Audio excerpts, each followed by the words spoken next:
If you tell people that they have to lower their cholesterol and we have a pill to do it and it will protect you from having heart disease, which everyone's being told this is hereditary, what you guys don't know is that the moment you start taking the statin drug itself lowers the amount of cholesterol your body can make no matter how much fat you're consuming. Right. And did you know at home, everybody, that cholesterol is the backbone required by your hormone glands in your body to make most of your hormones? I mean, you need cholesterol to make testosterone, men. 6 months later, you're going to go to your medical doctor and tell them, look, doc, I'm glad my cholesterol numbers are better, but I just have no interest in sleeping with my wife. The MD says, oh, that's okay. You're in your 40s. This is normal for your age. It's a little blue pill to help you with that. When in fact, the cholesterol drug you started 6 months ago doesn't allow your body to now make testosterone because you need cholesterol to make testosterone.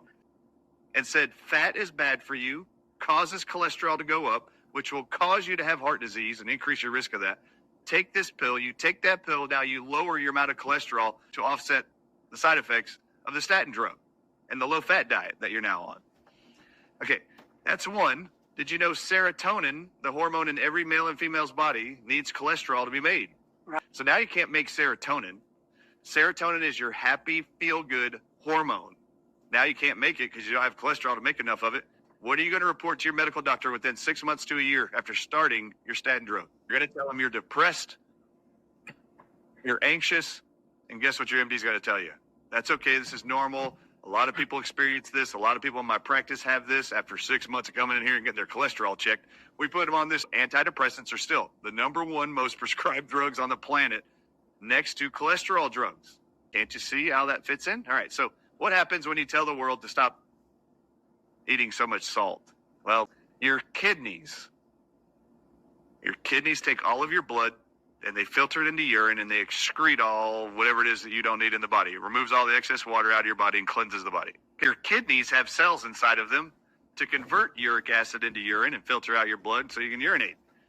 Your kidneys can't even filter anything in your blood without sodium, potassium pumps. Salt. Okay, so these are called salt potassium pumps.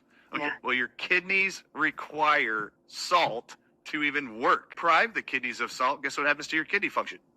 Do the pumps get better or worse? What do you think? And what happens when your body starts retaining water because your kidneys no longer can filter out urine out of your body?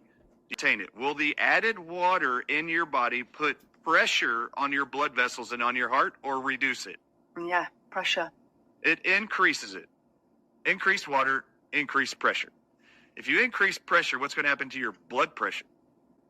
Now, you're not eating salt and your blood pressure is going up. If you tell the whole society to restrict from the time you're born how much salt you consume, all of you, because you're mammals and designed the same way and all have salt potassium pumps in your kidneys, you all over time will produce high blood pressure.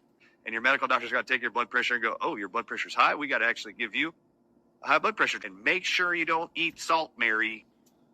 The FDA in America says the maximum amount of salt every day that an American should consume is 2,300 milligrams a day. What does the American Heart Association say? That's in the same country.